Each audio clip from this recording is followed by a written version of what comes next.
ने एक उपदेश दिया अपने पिताजी को। कौन सा उपदेश दिया?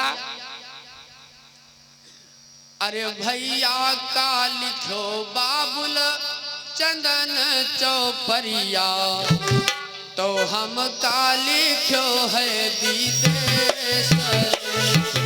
भैया का लिखो बाबुल चंदन चौपरिया, तो हम का लिखो है विदेश।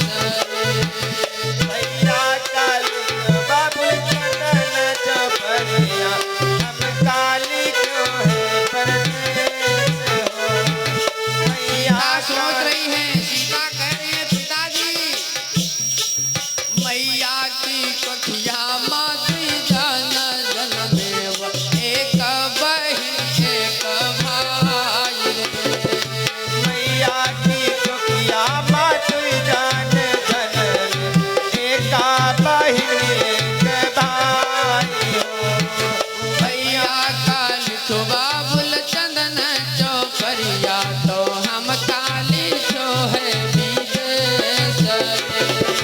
भैया का लिखो बाबुल चंदन चौपरिया, हम का लिखो है विदेश हो। हम तावो बाबुल तुमरे अंगना चिरैया, होते भोर बूढ़ी जावले। हम तो बाबू तुम्हारे अंगना चिरैया, होतै भोर मुड़ी जाप हो। भैया का लिखो बाबुल चंदन चौपरिया, तो हम का लिखो है विदेश। भैया का लिखो बाबुल चंदन चौपरिया, हम का लिखो है विदेश हो। इस प्रकार से सीता उपदेश देने लगी तो राजा जनक फूट फूट करके रोने लगे। बिटिया तुम क्या कह रही हो? ये तो संसार की माया है, सबको भेजना पड़ता है। सीता कहती अगर जो मैं तुम्हारा पुत्र होती तो हमको अपने घर में रखते, जमीन देते और घर देते, सब कुछ देते। और आज कह रहे हो जल्दी बिटिया डोली में बैठो, 9 बज चुका है, बाराती सब तैयार हैं जाने के लिए, बार बार परेशान कर रहे हैं। डोली में बिठा दिया। राजा जनक फूट फूट करके रोने लगे। भैया अरे सीता की हो तब विदाई, सीता की हो तब विदाई, जनक राई रोवे नयन भरे। सीता की हो तब विदाई, जनक राई रोवे नयन भरे। सीता की होती विदाई, जनक राई रोवे नयन भरे। सीता की होती विदाई, जनक राई रोवे नयन भरे। हाँ रोवे नयन भरी, रोवे नयन भरी। रोवे नयन भरे, रोवे नयन भरे। सीता की होत विदाई, सीता की होत विदाई, जनक राई रोवे नयन भरी।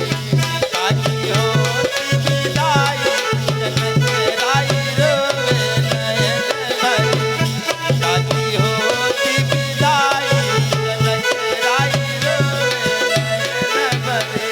राजा जनक फूट फूट करके रो रहे। कहार लोग डोली को लेकर के आगे को बढ़ने लगे, चलने लगे। तो रास्ते में सीता जी को प्यास लगी। कहारों ने डोली रख दिया। बोले यहाँ पर तो कोई पानी पीने की व्यवस्था नहीं है। सीता के पास ऐसा ज्ञान था, पक्षियों की भाषाओं को समझती थी। जिस मार्ग की तरफ पक्षी चहचहा रहे थे तो सीता ने इशारा दिया, है कहारों इस दिशा को जाओ, उधर झरनों से पानी निकलता है, लेकर के किसी पात्र में आओ। तो झरनों का पानी सीता जी को पिलाया गया। तब डोली जाकर के जब रुकी सरयू के किनारे, सरयू के किनारे डोली रुकी। राजा दशरथ का आदेश हुआ है, भैया सभी रानियों को आदेश कर दो कि डोली आ चुकी है और सीता जी को डोली से उतारने के लिए पूरी सेना लेकर के आए। पूरी अयोध्या नगरी की जितनी स्त्रियां हैं सबको बुला करके लाएं। तुरंत वहां से डंका बजा, सब स्त्रियां तैयार हो गई लाने के लिए। और जिस डोली में दादा, जिस डोली में सीता जी बैठ करके गई थी, उस डोली में 3 फुट के मचवे लगे थे। जो पावे उसमें लगे हुए थे वो 3 फुट के पावे थे। और सीता जी की उम्र है 5 साल 5 महीना 27 दिन की उम्र में धनुष का खंडन किया था। अब जब डोली, अब ये बताओ 5, 6, 7 साल मान लो, 7 साल का बच्चा कितना बड़ा होगा? ये लौंडा जो VIP वाला है, जो हनी कटिंग कटाए बैठे, यू वाला, यो बहुत ज्यादा हुई तो 7 सालक हुई ने कमे हो कहो। अब यो अतनन बड़ी सीता जी रहे, अतनन बड़ी सीता जी रहा, जब डोली में बैठ गई और 3 फुट के मचवा लाग हुए तो का लौंडा उमा वैसे उतर पाई? मुँह के भल गिर जी तो पूरा बिसियारू बिगड़ जी। हाँ, और उमा 3-3 फुट के मचवा लाग।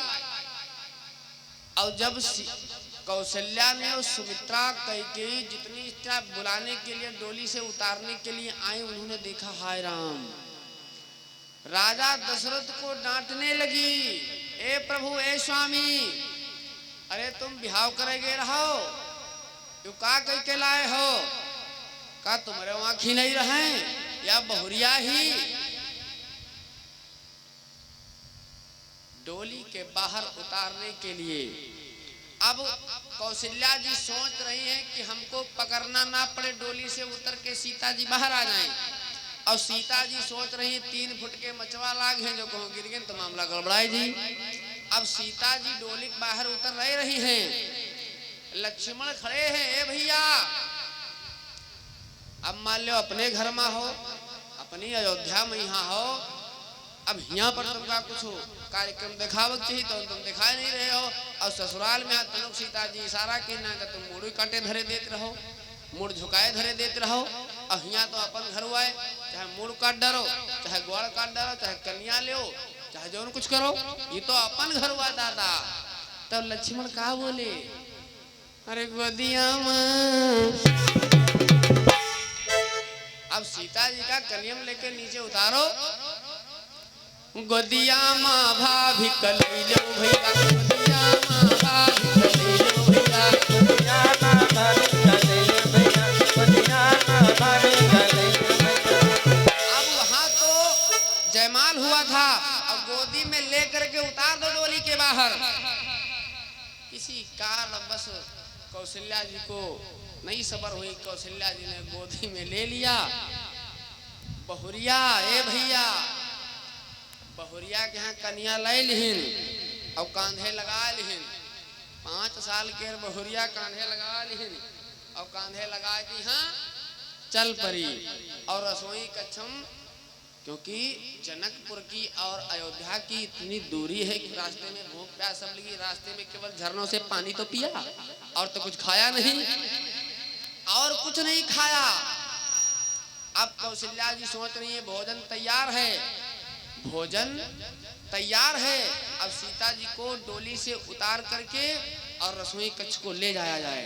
राजा दशरथ सबसे पहले पहुंचे, फिर राम जी पहुंचे, लक्ष्मण पहुंचे, भरत शत्रुघ्न तीनों रानियां और सब लोग पहुंच गए। रसोई कक्ष में एक साथ बैठ गए कि सब लोग आज बारात से दुल्हन आई है, एक साथ बैठ करके सब लोग भोजन करेंगे।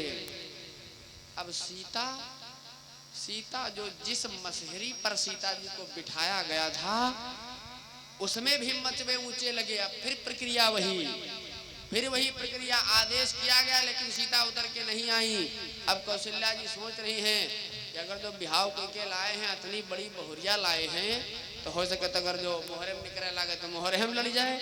कौशल्या जी सोचें हमका जाए परी, लावे हम है परी, कन्या हम है लेट परी, क्योंकि कौशल्या जी सबसे बड़ी रहे। अब विचार बदल गवा, कौशल्या जी वहां से उठी।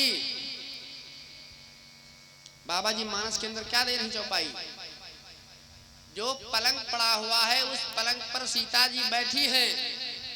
क्या लिखा, अरे पलंग पीठ, पीठ माने पलंग के ऊपर, पलंग पीठ तज गो